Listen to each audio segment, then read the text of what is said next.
Third Space Podcast. What's up, everyone? This is your host, Richard. And this is your host, Je, and welcome to The Third Space Podcast. This is your space to breathe To reflect and to return to what matters. And tonight, we have a special guest. Guys, kung kilala niyo po siya, he is a good leader sa aming pong Faith in God Church.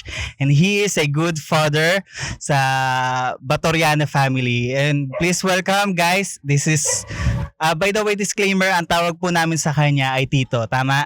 Ayan, nakasanayan namin sa loob ng church, ang tawag namin sa kanya ay Tito. Siya po ay si Tito Domingo Batoriano, or mas kilala po siya na Tito Unyo. Ayan. sige, palakpakan. Okay. Ito anong buong pangalan? Ayoko na, sanang banggitin eh. Sorry na. Hindi. Okay lang. Hindi. Domingo Batoriano. Ay. Junior ako, junior. Junior. Ayun. Yay. Anong pinagkakabalaan mo ngayon, Tito? Sa construction, ako, nagtatrabaho. Yung business. Yon. Ayan. By the way, he is a business owner, right? Kuya Chard, tama ba? Anong pangalan dito namin? DB Builders Construction Yun. Services. Kung gusto nyo magpagawa ng bahay. Highly recommended, guys. Saan yung project nyo ngayon dito? Katatapos lang namin sa The Grounds Event Place. Ngayon, meron kami ngayon sa Minuyan. Katatapos lang din sa Congress. Oh, madami pala, no? At may paparating pa. At may biyaya pa sila. Amen. Yun. Maganda doon. Hindi nababakante. Yan. Tito, pwede ba share kung anong ministry mo sa church? Yan. Mga pinabibilangan mo sa church? Advisor ako ng katatayan. At the same time, treasurer. Yun. Tapos, deacon, head deacon. Ayun. Ng church. Ayan. Yun po. Ay, parang pinalimutan mo, Tito, yung advisor ka ng youth. Oo nga Ay, pala. grabe! Advisor pala ako ng Hinihintay youth. ko. Yun. Ito nandito yung head leader. Hinihintay Advisor ko pala ako ng youth. Sorry po, sorry. Grabe. Umuhugot tuloy. Hindi. Okay. So Tito, right now we are doing a podcast. Ngayon may mga pag-uusapan po tayo regarding sa Bible. Gusto lang po namin malaman yung insight ninyo or yung thoughts ninyo, yung mga pananaw nyo pagdating sa mga ganitong verses o ganitong prinsipyo. Yes. So, ready na po ba kayo? Ready na. Okay na. Ikaw, Kuya Chard, ready ka na. So, sasagot ka rin, Kuya Chard, ha? Ready na. Ready na. Parang hindi pa eh. Okay. Ready Sige, na ito kayo? yung first question ko. Okay. Kailan yung sitwasyon ng buhay ninyo na nakaramdam kayo na sobrang nahirapan kayo o naghirap kayo, tapos nasaktan kayo, and you find comfort from the Lord? Kailan? Yung Christian na ba ako o yung hindi pa ako Christian? Yung Christian ka na. Yung Yung Christian. Christian na ako. Ah. Dumarating kasi sa punto ng buhay, minsan ang nakakapagbago ng isipan ng tatay, lalo na sa katulad namin, yung kulang sa pinansyal. Yun. Yung dumarating yung time na yung source of income nawawala. Pero dahil sa biyaya ng Lord, sabi nga naalala ko nung dumating ako sa punto, 3 buwan akong nawala ng trabaho, namuhunan ako. Pero yung namuhunan, kumita, kaya lang hindi ko nakuha yung pera. Tapos 3 months ako na walang trabaho. Salamat na lang sa Lord, may ginamit ang Lord na tao, si Brother Emil. Hanggang sa dinala niya ako dun sa, na-invite kami, pumunta kami ng Pinyel Prayer Mountain. Yun, kinatagpo pala ako ng Lord doon. Wow. Kaya lahat ng alalahanin ko, iniyak ko sa Lord. Kaya yun, nung kinatagpo ako ng Lord, nakatanggap ng propesiya, lahat po yun tinugon ng Lord. Wow. Wala pong hindi. Ang naging solusyon, nagsisi, nagtapat, humingi, ayun, binigyan tayo ng Panginoon. Nagtapat. Sana all matapat. I like that word, matapat. Iba yung blessing ng Lord sa mga taong nagtatapat talaga sa Kanya. Actually, down na ako noon, nung time na yon. Mhm. Pero pinanghawakan ko yung salita ng Diyos. Sabi nga yung Matthew 6:33, seek first the kingdom of God, Yan. in His righteousness, and all these things shall be added unto you. Yeah. Unahin higit ang Panginoon at ang kanyang katwiran. Lahat ng bagay bibigay niya. Pag siya yung inuna mo. Ayan. Sa loob ng ilang buwan, 3 months, may ginamit ang Lord na tao para pagpalain ako. Hindi na po natapos doon. Wow. Tuloy-tuloy na po yun Tuloy-tuloy hanggang na siya. ngayon. Oo. Kumbaga, may ginagamit ang tao para pagpalain yung anak niya. Men. Ayun. Tuloy-tuloy po hanggang ngayon. Wala pong zero. Sunod-sunod, lalo na ngayon, hindi lang 1, 2, 3 project yung susunod, may nakapila pa Yun. sa biyaya ng Lord. Ask ko lang dito, follow-up question lang. Yung mga blessing ba na yan, part siya ng prophecy sa inyo doon sa... Yes. Oh, nice. Nung ang nag-prophesy nun, yung pastora sa US. Wow. Pinarophesy niya dun sa pastora na nagmi-ministry sa amin sa Piniel. Nung matatapos na kami, sinabi ng pastora sa US dun sa pastora sa Piniel na nagmi-ministry sa amin na merong paparating na biyaya, na proyekto na mas malaki sa inaasahan. Hintayin mo lang. 2 lang kaming lalaki doon sa construction. Kaya kinlaim po namin yun. Kaya bumilang lang ng 1 linggo, 2 linggo, yung propesiya po na yun nangyari po yun. Wow. Tuloy-tuloy. Merong singit na kinukuha yung proyekto na akala namin wala na. Nakalipas yung 3 linggo, may sumingit. Pero yung biyaya na si Lord ang nagbigay para sa'yo, hindi kayang kunin yon. Di ba nga, pag si Lord ang nagbukas, hindi kayang saraduhan. Isara, yeah. Pag si Lord ang nagsara, hindi mo rin kayang buksan. Ron. Kaya yung propesya na yun, nangyari yun hanggang ngayon po sa biyaya ng Panginoon. Tutuloy-tuloy. Tutuloy-tuloy. Kamusta naman Tito yung mga projects mo nung dumating yung pandemic? May project kami noon. Actually, kami lang yung umiikot sa Area E. Ginamit ding pagpapala yung bahay ni Pastor Glenn. Yun yung ginagawa namin. Pandemic time. Pandemic time. Wow. Kumbaga, mahirap pumasok sa isang lugar, pero nakakapasok naman kami. Ayun. Hindi natapos doon. Tuloy-tuloy. Wala pong tigil. Yun yung provision ng Lord talaga. Kahit pandemic, walang makakapigil. Once Tapos na binigay yung- talaga sa'yo. Yung mga tao ko, nandun po yun sa Caloocan. May project din kami ron. Walang uwian. Kaloocan. Yung labor naging pintor. Kasi lockdown sila Kasi eh. lockdown. Hanggang sa matapos, yung labor naging mason. Wow, grabe. Kasi gusto matapos yung proyekto. Ganun All in ganun one, katapat si kumbaga. Lord sa pangako niya. Hindi nagkukulang. Yes. Once na nilaan, kumbaga, pag nilaan talaga sa'yo, kung para sa'yo ang blessing, para sa'yo, hindi pwedeng ibigay ni Lord kung kanina yan kasi nakalaan siya sa'yo. Amen. Ganun siya. Ikaw, Kuya Chard. Ano yung tanong? Nakalimutan ko na. Ay, kailan yung naranasan ng kailan yung sitwasyon ng buhay mo na naranasan mong o nakaramdam ka na sobrang nahirapan ka o nasaktan ka and you find comfort from the Lord? Nasaktan? Parang ano ba yan? Pwede ba yung pasok ba yung masaktan ka ng isang tao? Pwede, oo. So, mukhang Ay, hindi, iba to. Ano to? Naalala, hindi, yan, Pwede iba bang to. personal? Oh, pwede. Hindi, naalala ko lang, 2023 siguro to. Mhm. Tapos birthday ko to. Oh, Birthday ko yung mismong araw. January to.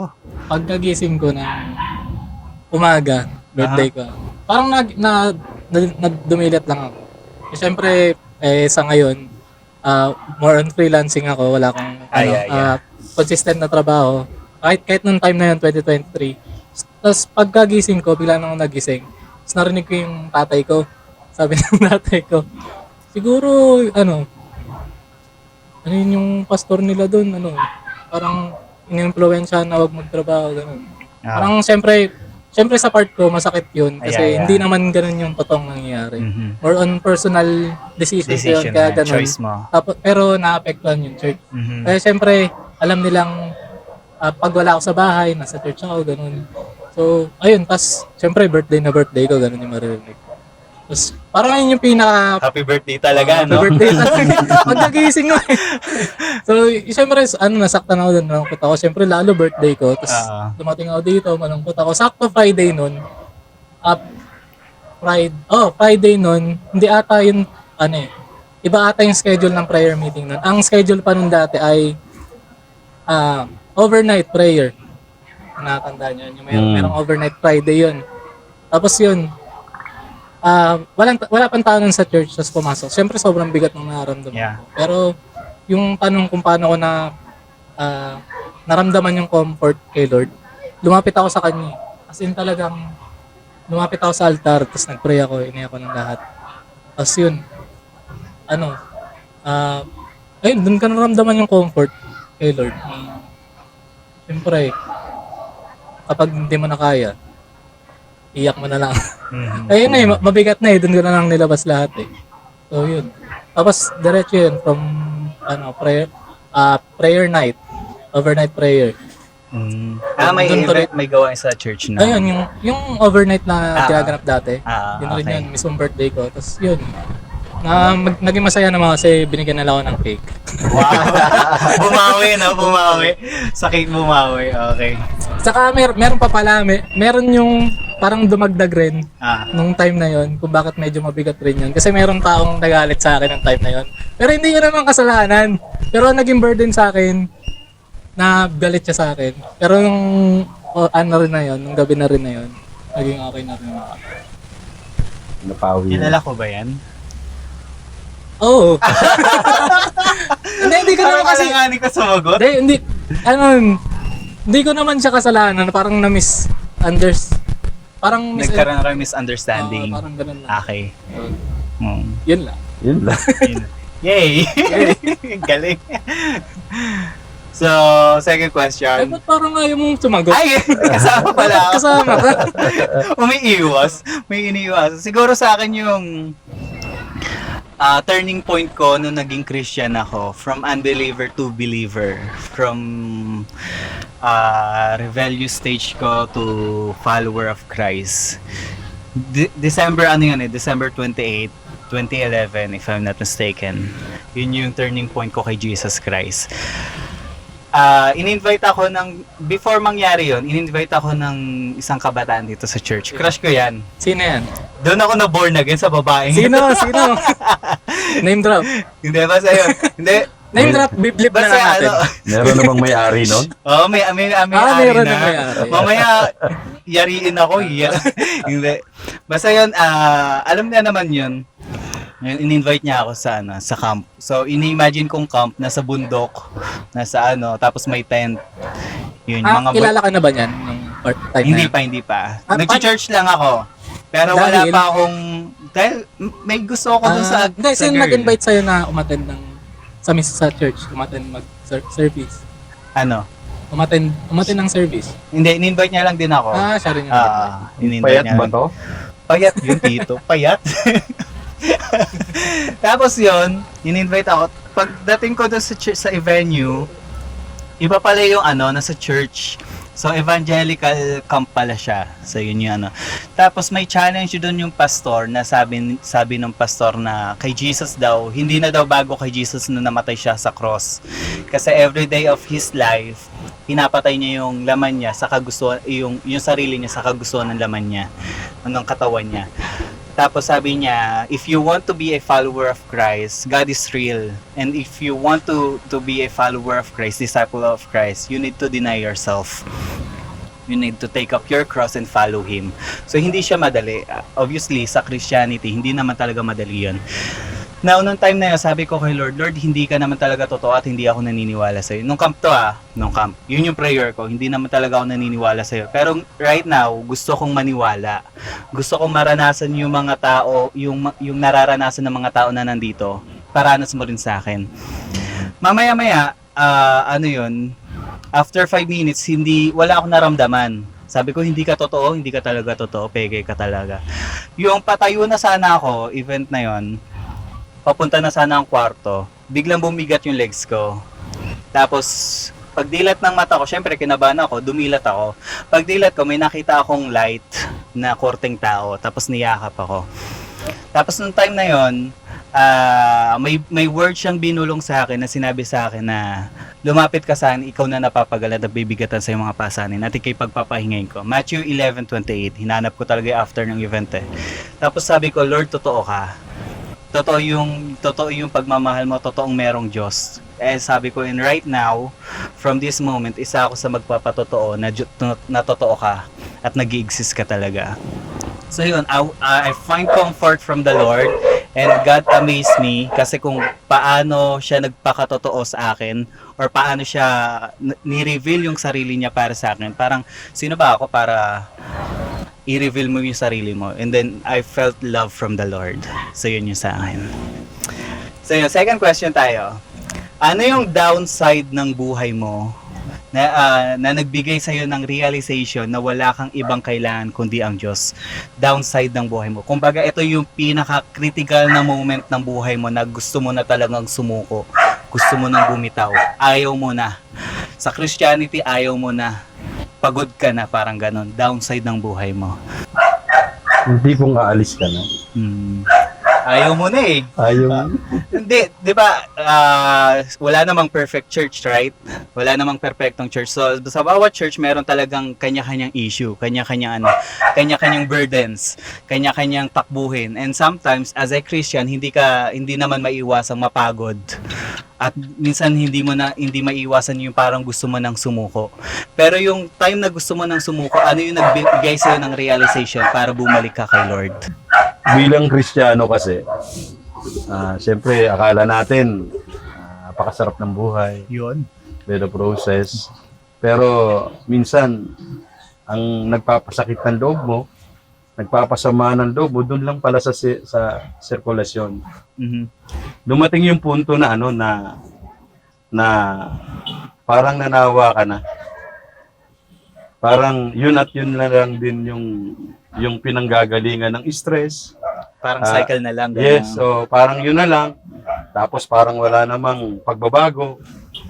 Tapos mismong nandun pa sa loob yung pinagmumulan ng hindi pagkakasundo-sundo. Mhm. Dumating yung punto na gusto mo nang mag-isa. Tapos salamat na lang sa Lord kasi yung isda na natatagpuan dun sa kalaliman ng dagat. Mhm. Actually wala pa ako dun sa lugar na yun eh. Kasi yung kalaliman ng dagat, kahit anong unos, kahit anong bagyo, hindi kayang tangayin yung isda na nandun. Payapa yun eh, hindi katulad nung nasa taas. Mhm. Maging yung mababaw ng mga ugat, madaling mabunot. Nandun pa ako sa stage na yon, madaling mabunot. Ang nangyari lang nun, basta nung time na nag-decide na ako na ayoko na. Mhm. May pagkakataon kasi na ganun eh, na ayaw mo na. Yun. Ngayon meron namang nagpapalakas sa yung iba. Tama? Mhm. Kumbaga sa merong nagme-mentor sa iyo. Yan. Merong nag-a-advise sa iyo. Salamat na lang sa Lord kasi yung nag-a-advise sa akin, nagme-mentor sa akin. Ang gusto niya lang ma-restore ako. Yun. Oo. Hindi niya ako gustong kunin. Ang gusto niya lang maayos yung spiritual life ko. At itinuro niya yung tamang kung paano yung dapat gawin. Mhm. Na mabago yung kaisipan ko. Kasi tama yung sabi mo kanina, walang perfectong church. Yeah. Wala talaga.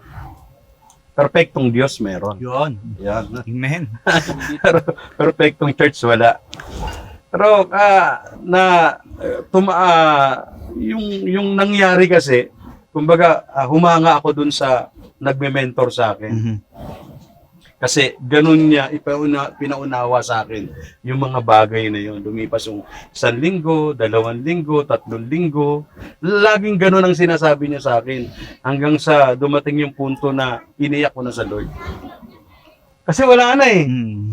Wala ka nang gagawin eh.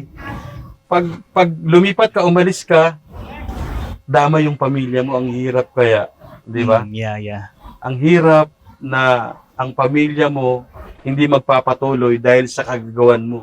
Eh, Kristiyano ka pa naman. Sakit nun. Di ba? Grabe yun. Di ba? Oo. Ang isang Kristiyano, magiging modelo ng nakapaligid sa iyo, ikaw. Yeah, Diba tayo? agree ako dun. Yun yung iniyak ko sa Panginoon. Pag nagpatuloy ba ako dito, Lord, magpapatuloy ba sila? O magiging kaugali ko sila nung wala pa ako sa Panginoon? Mhm. Kasi anak ko yun. Pwedeng mangyari yun. Walang iya ako nung wala pa ako sa Panginoon. Di ba? Pero salamat na lang sa Panginoon kasi katulad kanina, katulad ng sinabi ko kanina, binigyan naman ako ng tamang kaisipan ng Panginoon kung ano yung dapat gawin. Mhm. Di ba? Dahil lang dun sa word. Siyempre yung pananalangin na may pagsasabi ng tapat na totoo sa Kanya, Yeah. hindi lang puro hingi, kundi sinasabi mo yung totoong nangyari. At sasabihin niya rin sa'yo kung ano dapat gawin. Yun. Ayun yun. Masakit. Yung pagtuturo masakit, tanggapin natin. Yun yung nangyari. Ako din pala yung mali. Mhm. Dapat pala, hindi mo hinahanap dun sa kapwa mo yung gusto mong hanapin. Hindi mo dapat hanapin dun sa pinanggalingan mo, yung nakita mo dun sa iba. Mhm. Kasi hindi naman talaga magkakaparehas. Yeah. Ang dapat pala natin gawing mga Kristiyano, magpasakop tayo sa Panginoon, ituturo ng banal na Espiritu kung ano yung dapat natin gawin. Yun. Yun ang ibahagi natin doon sa mga kasama natin sa loob. Yeah. Exactly. Yun lamang po. Disclaimer lang po, yung mga naririnig yung aso ay dahil nasa labas po kami kung nakikita nyo. Obvious naman sa venue, guys. At meron po kami ditong masarap na tinapay. Yun. Ayun. Saan gusto ko lang sabihin siguro yung sinasabi sa Bible na apart from Him, you cannot do nothing. Kung wala ka sa Kanya, kung malayo ka sa Kanya, wala kang kayang gawin. Now, sa buhay ng isang Kristiyano, proven and tested siya. Kung talagang follower ka ng Christ, alam mo kung ano yung ibig kong sabihin. Kumbaga parang sa dami ng sitwasyon ng buhay mo, sa dami ng problema mo, kaya mo lang yan solusyonan if you are abide from God, to God. Tama ba yung term ko? Basta kung nakakapit ka kay Lord. Kasi doon mo marirealize na sa gitna ng problema, sa gitna ng sakuna, sa gitna ng storm ng buhay mo, you need God. Kasi kung wala si God, wala kang kayang gawin sa problema na yun. Mahihirapan ka at mahihirapan kung paano solusyonan yung mga problema na yun. Gusto ko lang dagdagan yung sinabi ni Tito Unyo kanina. As a Christian, parang ang pangit naman kung tayo yung magiging dahilan ng katitisuran ng iba. As a Christian, tayo yung magiging dahilan kung bakit hindi na mag-church yung iba. Kasi as a Christian, di ba tinatawag din tayo ni Paul na Christ ambassadors. We are Christ ambassadors. Nire-represent natin si Christ dito sa earth. Parang ang hirap naman na makita si Christ sa isang tao na parang ang hirap naman sundan nito kasi hindi naman siya nakikita ng talagang worthy na sundan. Kumbaga, hindi nga to nag-church hindi nga to nag-ano eh. Pero once na yung tao, tignan nyo to once na ang tao talagang merong good relationship kay God, hindi niya gugustuhin na yung mga taong nakatingin sa kanya, tularan yung mga mali niya. Nagigets nyo ba? Kumbaga, ang gusto ng tao, ng totoong follower ni Christ, kung ano yung action niya, nakikita niya si Christ, nakikita ng mga tao si Christ sa kanya. That's why natatawag din tayo na the channel of blessing. Through action, mayroong taong nabe-bless. Through action, mayroong taong nawi-win. Through action mo, mayroong taong nakakakilala sa Panginoon. Nakikita si Kristo sa'yo. Nakikita yung pagmamahal ni Kristo sa'yo. Yun yung masarap na Christianity. Saka dagdag ko yung laging sinasabi na hindi tayo yung nakakapagbago hindi tayo mismo yung pwedeng makapagbago sa tao. Yeah. Dapat si Lord mismo yung nagbabago. Saka siguro pwedeng tayo by influence. Yeah. Dahil nakikita nila na yung image natin ni Christ. You can change people, but you can influence. You can inspire people. Yun, parang gano'n siya.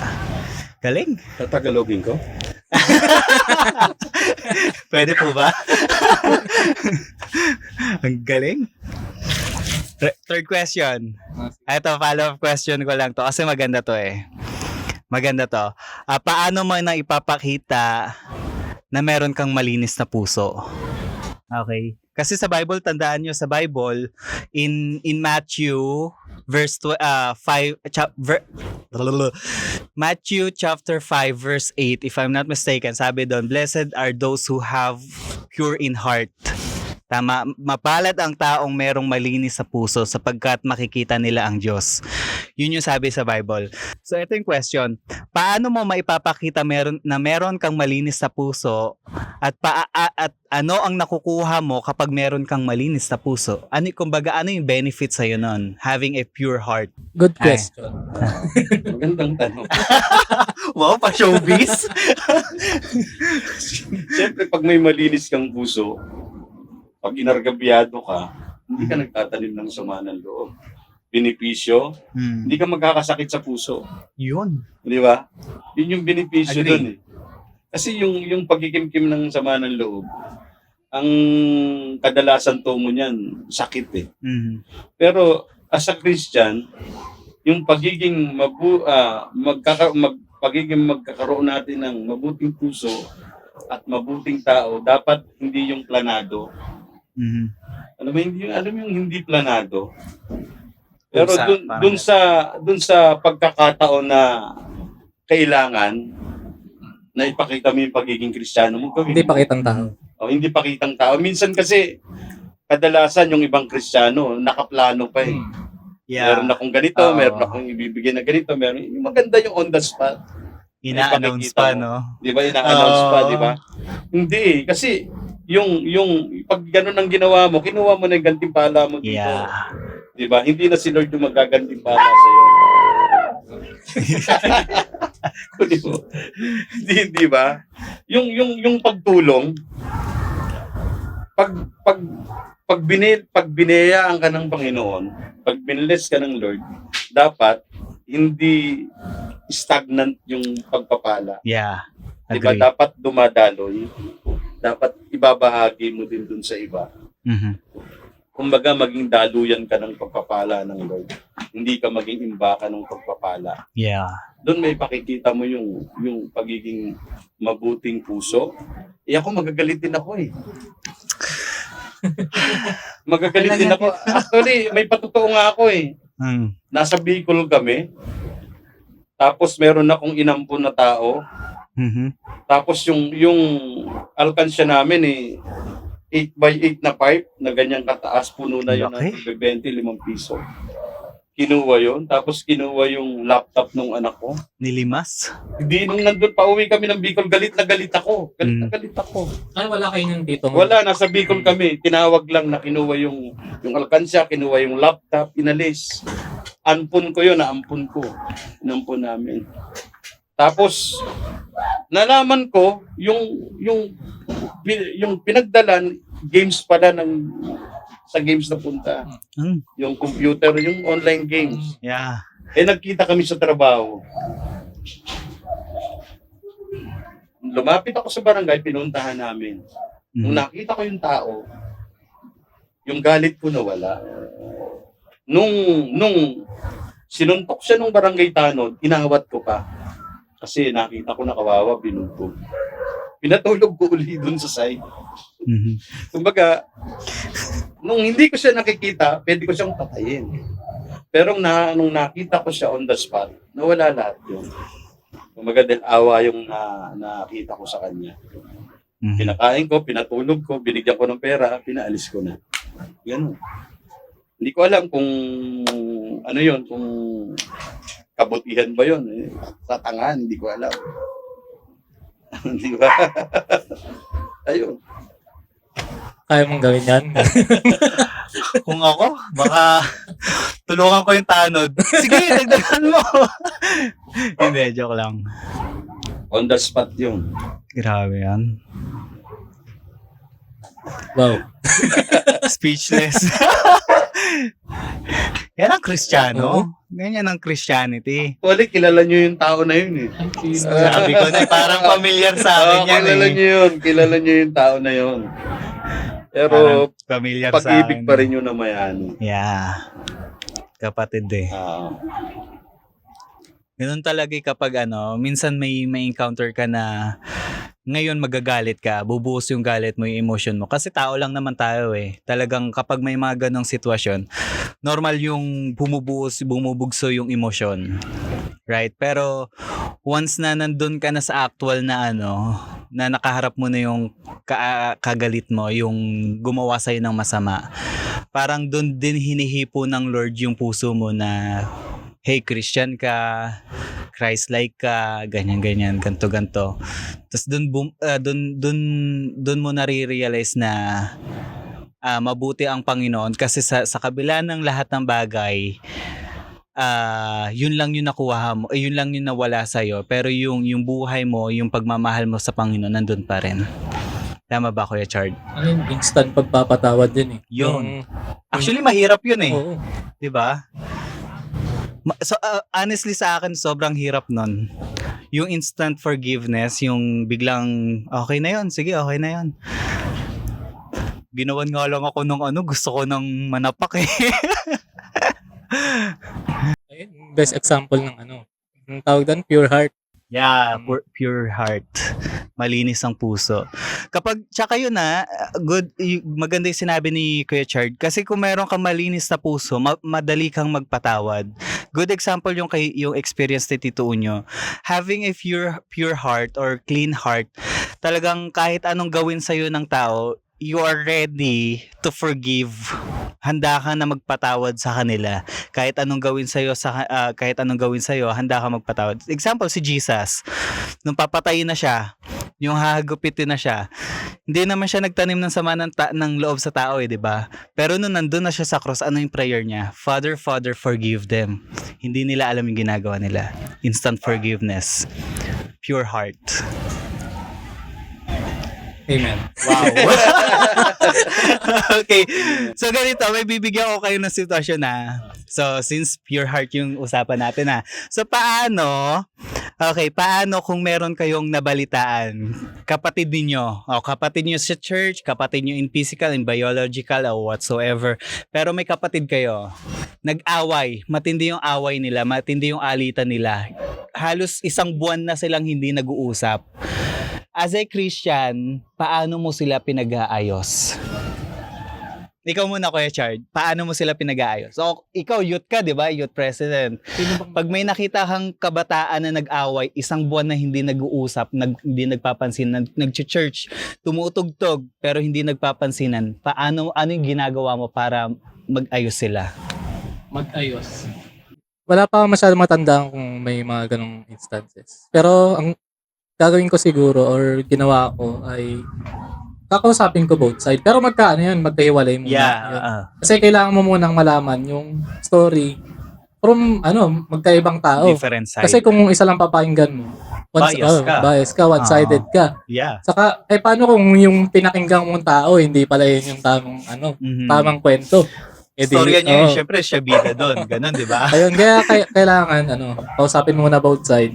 Tapos kapag naintindihan mo na sila, ay nalaman mo na yung side nila parehas, saka na sila pagkakausapin. Ay kung tatanong ko sa kanila kung willing ka ba makipag-usap, yun, samahan ko kayo. Kasi kung di nila kayang mag-usap ng silang dalawa lang, kailangan merong mag-stand as anong tawag doon? Witness. Sa Bible gano'n naman Oo. Kaya nga doon rin galing yung kung may 2 o 3 na nagkatipon. Doon din yung part sa Bible na kapag merong taong nagkasala sa iyo, kausapin mo. Kapag hindi pa rin madaan sa pag-uusap at magsama ka ng witness mo. Ng witness ng leader. Pag hindi pa rin, mo na sa sa church. Mhm. Yun. So, sabay pumasok yung Kala verse ko na pulpito agad eh. pulpito. Yun. Hindi, mahalaga talaga yung Pwede rin. mahalaga talaga merong witness at mag-guide sa kanila. Ito yung mali mo. Ito. Mhm. Kasi ayun yung kagandahan, kaya kailangan mo silang pag-usapin para marinig nila yung side ng isa't isa. Mhm, yeah. Sa ganun, pwede sila magtagpo sa gitna. Yun. Hindi ko alam kung Pwede may magtanong. Sige, tito. Paano pag narinig na at hindi pa rin nagkasunod? Ayan, narinig na. Ang both side, ah, at hindi pa rin mapagkasundo. Di mo pa rin mapag-ayos yung dalawa. Kahit dinaan mo sa mga leaders, Yes. ganyan. Kasi may mga ganyan eh. Sariwang-sariwa lang sa akin. No! Saktong-sakto pala to. kaya hindi ko alam ba't ako inuna mo. Fresh na fresh.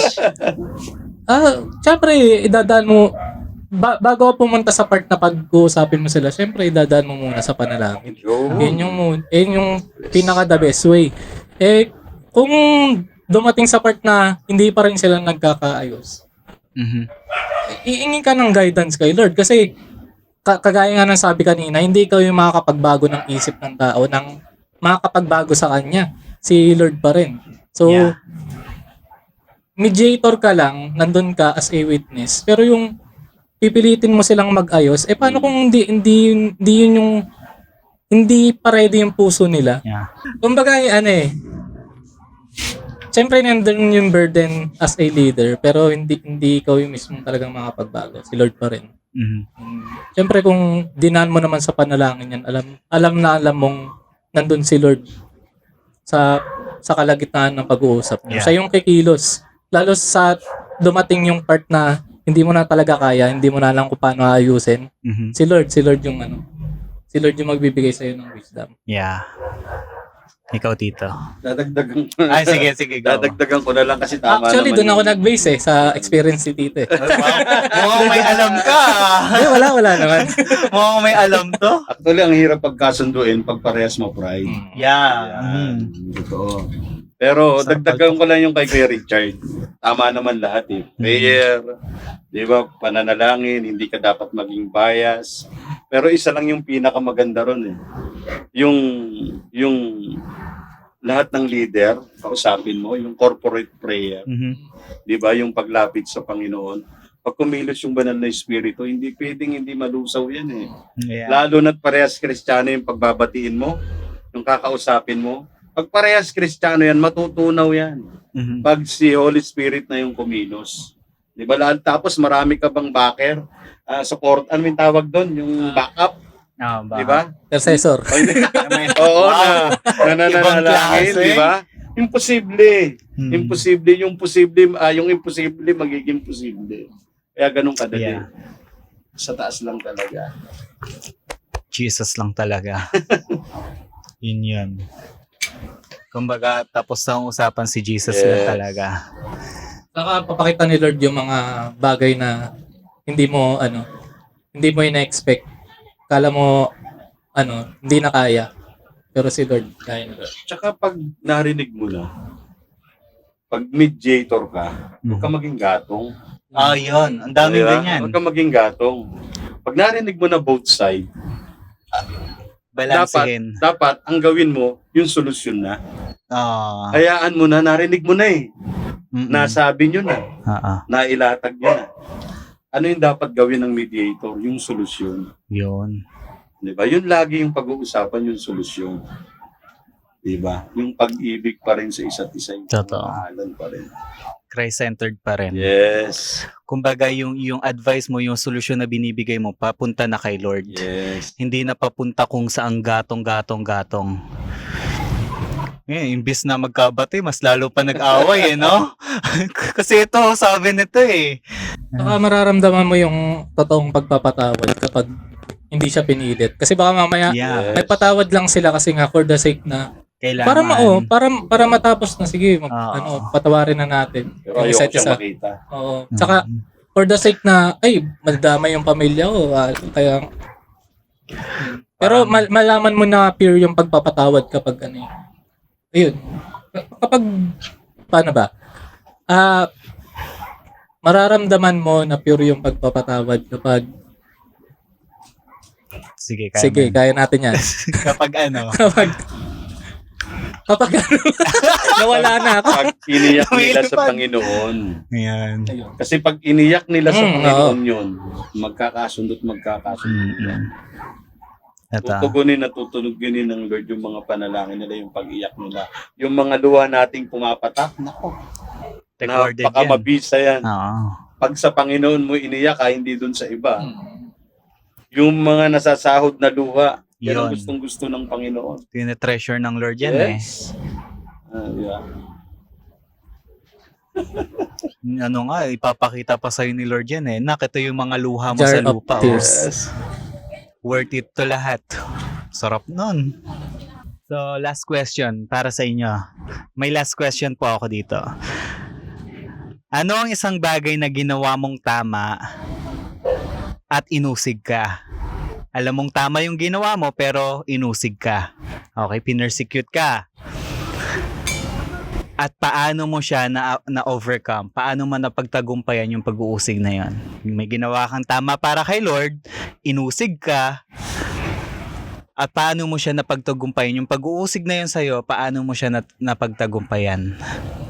Ang hirap. Mahirap ba yan? Ang hirap. Kasi baka mamaya may ginawa kang, mayroon kasing, parang related rin to sa mga pinag-aaralan natin ng mga nakaraan. Kasi may mga times kasi na may maganda kang ginagawa, maganda yung ginagawa mo, pero wala ka sa tamang posisyon, wala ka sa tamang lugar para gawin yun. Mhm. So, parang ang realization ko dun, kahit gaano kaganda yung gawin mo, pero hindi tama yung puso mo. Kumbaga parang sinasabi mo na meron tama yung motibo pero mali yung pamamaraan. Oo. Parang ganon. Okay? Kaya, parang medyo nakakalito yung, Ay, yung sinabi ko. then, yung tanong na, ano yung, ano yung tanong? May ginawa kang tama para kay Lord. Para kay Para kay Lord to. Ginawa mo kay Lord. Kunyari, nag-worship ka, nag-all out ka sa worship, ganyan-ganyan, o nag-devotion ka sa ano. Bigyan mo kami ng sitwasyon.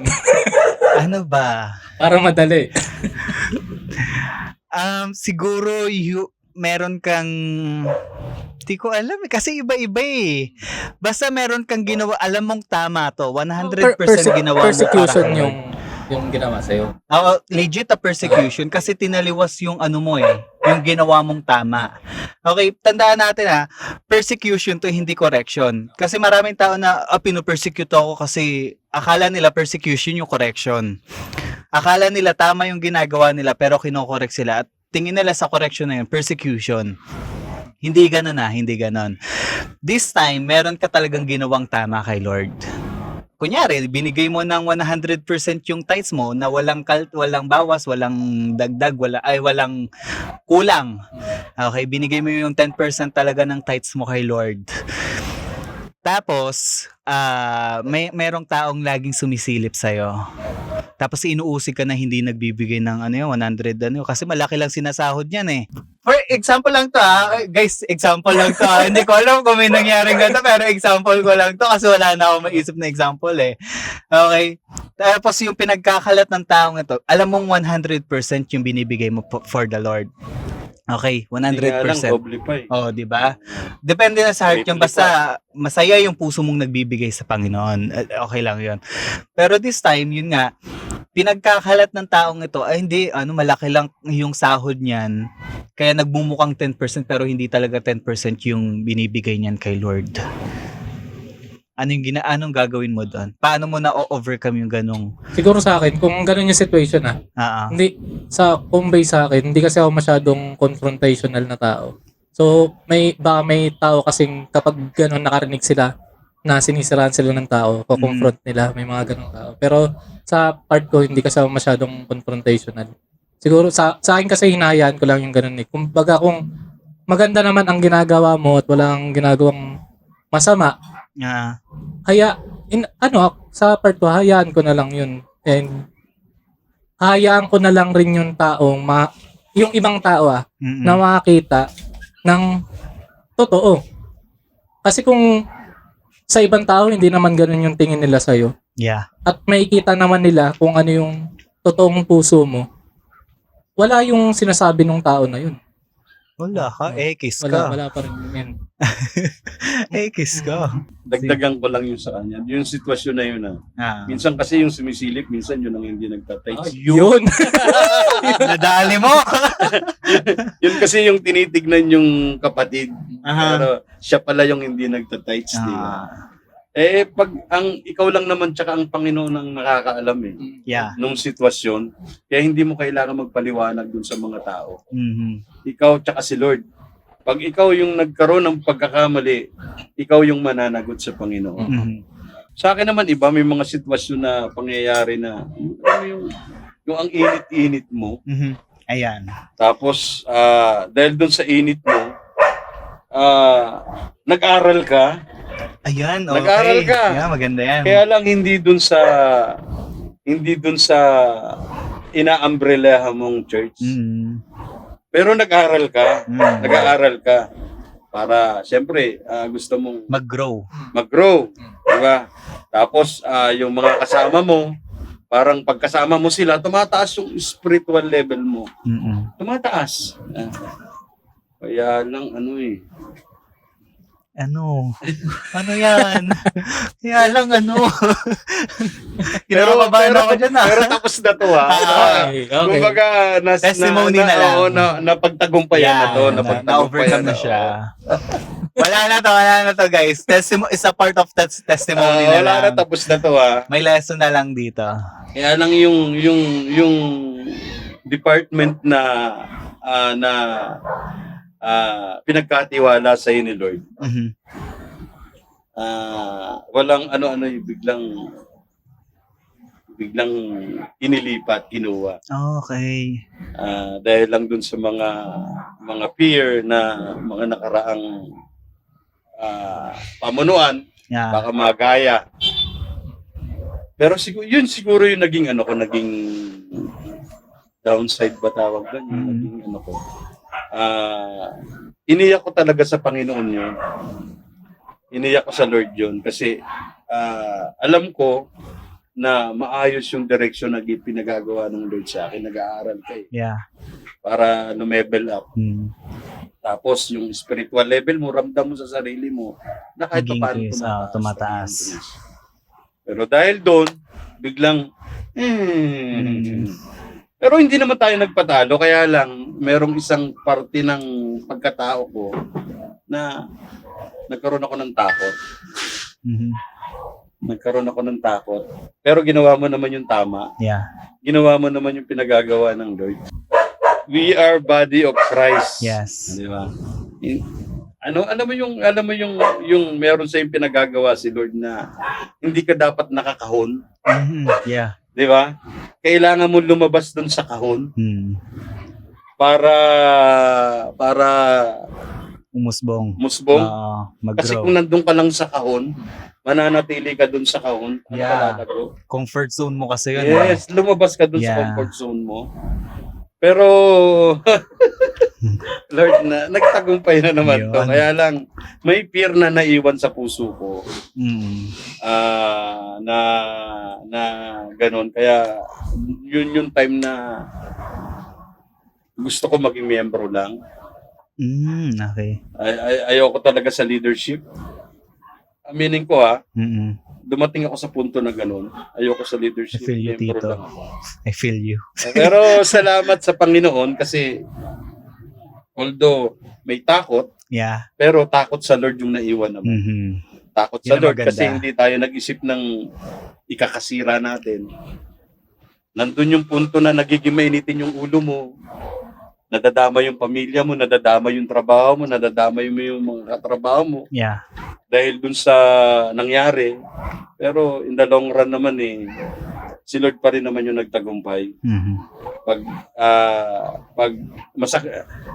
hindi naman problema yung pera pagdating sa alam mo ang napakahirap solusyonan yung espiritu mo bumababa. Mhm. yung espiritu mo parang nakikita mo parang wala, hindi imbis na lumevel up, Bumababa siya. pinanghihinaan ka. Napakahirap nun. Backslide na, no? Kahit kumain ka ng masasarap na pagkain, hindi mo makakain. Hindi enjoy. Hindi ma-enjoy. Hindi enjoy. Masaya yung mga kasama mo, nag-i-enjoy kayo, pero ikaw malungkot ka. Mhm. Parang, bakit ka malungkot? Yung espiritu mo malungkot. Tama? Nadadala eh. Nadadala. Ah. Salamat na lang din sa Panginoon. Kasi, ngayon, na-overcome na naman. Maayos na po. Nakwento lang. Hindi namin nakwento lang, guys. Nakwento lang po nakwento lang. Pero napagtagumpayan na po. Testimony na kasi siya eh. Kaya masarap din ano yan. Kasi magbibigay ng inspiration sa iba. Okay. Tsaka yung sinasabi ni Tito Unyo, parang sa akin kasi, every persecution na na-experience ng isang Kristiyano, para sa akin pag humarap ka o naka-encounter ka ng persecution, ang una kong naiisip dyan, it's an opportunity para mag-create si Lord ng good testimony. Kumbaga, okay, ito na yung persecution, hindi siya madali, masakit siya, iiyak ka, papadapain ka, pasusukuin ka nito, pero after this, good testimony. At yung mga tao nakakarinig nung good testimony na yun will be inspired. Nagbibigay siya ng inspiration. Kaya nga may na-attendan na akong conference nun. Sabi ng pastor, nakalimutan ko lang yung Greek word nung sinasabi niyang testimony. Pero ang ibig sabihin daw ng testimony is parang sinasabi mo sa audience mo na do it again Lord sa buhay naman nila. So every time na we confess or we testify our testimony, parang sinasabi na Lord, binless mo ako sa ganitong pamamaraan, binless mo ako sa ganitong sitwasyon, dumaan ako dito, gusto ko pag dumaan din yung audience ko sa ganitong sitwasyon, ibe-bless mo rin sila. Makikita ka rin sa kanila. Parang do it again Lord sa buhay naman nila. Ganun siya. Kaya ang sarap din nung nakakarinig ka ng mga talagang genuine na testimony. Kasi mararamdaman mo na kung paano kumilos si Lord sa buhay ng taong yun. Ganun siya. So yun, Kuya Chard. Dagdag ko lang. Kasi pinag-usapan mo yung pagdating sa leadership. Kasi baka iniisip ng iba kung gaano kahirap yung pagiging leader. Yung ayaw maging leader kasi mahirap. Mahirap talaga kung tutusin. Kasi Pagagapangin ka. oo. Pero baka kasi yun yung kinakatakot ng iba to step up para hindi umalis dun sa comfort zone nila. Pero kapag si Lord ang tumawag sa'yo bilang maging leader, ayun yung kailangan mag-level up talaga. Saka mahirap talaga siya lalo kung sariling talino mo, sariling lakas mo lang yung gagamitin mo pagdating sa leadership. Saka syempre, kahit naman sa Bible mga tinawag ni Lord. Hindi rin naman siya tumawag ng leader na perfect, na magaling na talaga. Ano yung mga tinatawag ni Lord ng mga leader? Si Moises, 'di ba? Utal. Utal. Pero saan siya tinawag, 'di ba? Mag-speak. So, hindi naman perfect yung mga kinukuha ni Lord pagdating sa leadership. So, kung available ka at nakikita ni Lord na kaya mong mag-lead. Busy ako. joke lang. Ikaw talaga yung pinapatamaan ko. Why? Hindi, mahirap talaga. Pero, pag si Lord ang kasama mo, mahirap pero kinakaya. Yeah. Tsaka yung yung part na yan, kumbaga lumalaban ka, lumalakad ka sa gera, pero hindi ka lumalabang mag-isa. Yun. 'Di ba? Lumalaban kang meron kang kasama at yun yung assurance mo na kasama mo si Lord. Yun yung maganda doon. Amen. Yeah. Kaya blessed are those who are persecuted for doing right. Doing right hindi yung pinersecute ako kasi may mali ka naman. Correction yun. Okay? Pero yung pinersecute ka kasi meron kang ginawang tama, mapalad ka, ang sabi ng Bible. Nasa iyo yung kingdom ni Lord. Yun yung sinasabi sa Bible. Yung mga nagbe-preach na ayun yung mga kadalasang persecution, di ba? Lalo yung mga street preacher na binabato. Sa ibang bansa, uso yung mga ganun. Totoo. Yung talagang kino-question pa ng mga ano. Tagumpayan na po yun, ha? Disclaimer ulit. Hindi siya makamove on. Ayun. I-hide na lang namin. Hindi, joke lang. Joke lang Papakat yun, ba guys. natin yung part na yun? Cut na lang daw, cut. Ganun. Okay, so yun. So Tito, thank you so much sa time ninyo. Napaka-busy tao nito, guys, pero naglaan siya. Basta if I'm not mistaken, basta sa kingdom ng Lord para sa gawain ng Panginoon, he always make himself available. Yun ang kinaganda sa kanya. Kaya pag talagang man of God, kahit gaano kabisi yan, basta para kay Lord, gagawa ng paraan. And we really appreciate yung time ni Tito Unyo na nakasama namin dito. Nasabi na ba natin yung venue natin ay nasa bahay tayo? Yeah. Right now dito kami, guys, sa rooftop nila Tito. Rooftop. Grabe. Ang hirap talaga mag-English kapag sa Pinoy. Sa ibang bansa naman, okay lang eh. No? Hindi na pinapansin. Oo eh. Hindi, basta nandito kami sa bubong nila. Sa taas, sa rooftop nila, Tito Unyo. Ito yung venue namin. Ayan. Thank you, Tito. Ayan. Thank you, Tito Unyo, for your time. Guys, again, kapag meron kayong gustong ipagawa, tama ba? Paggawa, renovate. Pa-renovate, yan. Na He is the business owner ng ano. DVB Builders. Yan. Ito yung page nila. Promote. So yun, guys, thank you for your time also sa mga nakinig at nanood ng video pong ito. I hope this inspire us as a Christian na paano lumakad ng matino, okay? Hindi yung pasuray-suray na lakad as a Christian. Ito yung lakad mo para mag-grow pa sa Christianity. Saka gumagawa tayo ng series ngayon, di ba? Yeah, oo Yun. nga, series. Ito yung series namin, The Blessed series. Actually, series ng Matthew. Yeah, Matthew 5. So abangan nyo, guys, So, napakaganda ng series Pinag-usapan na to. natin ngayon ay about Beatitude. The Beatitude, The Blessed. Ito yung mga pumili lang kami dito actually ng 5 kasi kung lalahatin 10 ata to, siyam. Abutin tayo ng alas 12 dito. Oo, parang overnight na to eh. Pero guys, we really appreciate your time sa pakikinig. Kung nandito ka sa part ng video na to, ibig sabihin tinapos mo. Yeah, and comment ka naman kung kung natapos mo na siya at ano yung thoughts mo, ano yung realization mo, ano yung natutunan mo. We really love to read your comments para mag-inspire din sa ibang tao. Saka abangan nyo yung mga susunod pang series Yeah. from Matthew 5. Yeah. Check nyo sa Bible nyo ano yung susunod. Yeah. Abangan nyo na basta nasa Bible yun, guys. Yun lang. Ayan, thank you guys and see you for ano ba? See you sa next podcast. Yeah, see you on our next podcast. Yun lang. Bye guys.